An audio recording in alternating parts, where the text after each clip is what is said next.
সুদের লেনদেন করবেন না। কেন সুদ খাবেন বাপ? কেন সুদ খাবেন? কেন সুদের লেনদেন করবেন? কেন কিস্তি নিবেন? কিস্তি আর সুদ তো বরাবর, কিস্তিও হারাম, সুদও হারাম, স্পষ্ট হারাম। আপনি শুধু এটা আমাকে উত্তর দেন, কুকুরের গোশত হালাল না হারাম? বলেন, সবাই বলেন, কে হারাম করছে? আবার বলেন, আবার বলেন, আবার বলেন। কুকুরের গোশত কেউ খায় আপনারা?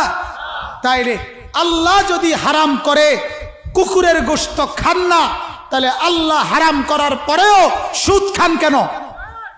আর সুদ খাইলে কুত্তার গোশত খান না কেন? কথা বলেন না কেন? যিনি সুদ খান তাইলে তিনি কুকুরের গোশত খান। তাইলে কারণ আপনি তো শুনেছেন আল্লাহ তাআলা হারাম করছে, তো আল্লাহই তো কুকুরের গোশত হারাম করছে। তাহলে আল্লাহর হারাম এটা মানলে আল্লাহর হারাম এটা মানবেন না কেন? কথা বলেন না কেন? যদি বলেন সম্ভব না চলা, আল্লাহর কসম সম্ভব। হালাল পন্থায় ইনকাম করে চলা সম্ভব না অসম্ভব? সম্ভব, সম্ভব। আল্লাহর কথা মিথ্যা হয় না। লা ইউকাল্লিফুল্লাহু নাফসান ইল্লা উসআহা। আল্লাহ কারো উপরে সাধ্যের অতিরিক্ত কিছু চাপিয়ে দেয় না।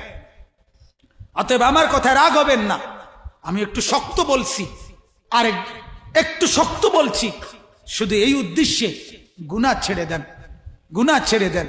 সুদ, ঘুষ, মিথ্যা, মদ, জুয়া, অনেক যুবক, অনেক নওজোয়ান শহরে বন্দরে গ্রামে গঞ্জেও এখন মাদকাসক্ত, মদে আসক্ত, ইয়াবা, ফেন্সিডিল, গাঁজা, হাজারো রকমের নেশা।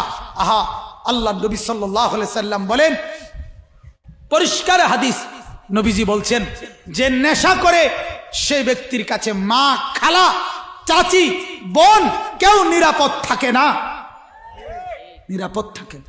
নেশাখোর আপন জনের উপরেও আক্রমণ করে, আপন জনের উপরেও ঝাঁপিয়ে পড়ে।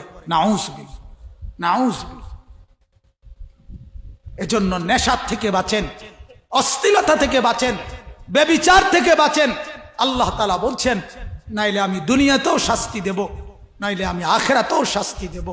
এজন্য আজকে আমার এটাই কথা, মূল বক্তব্য। আগত মুসিবত, পিছনের মুসিবত, সব মুসিবতের কারণ গুনাহ। বলেন কোন? গুনাহ। বলেন না কারণ কি? গুনাহ। গুনাহ। আবহাওয়া পরিবর্তন,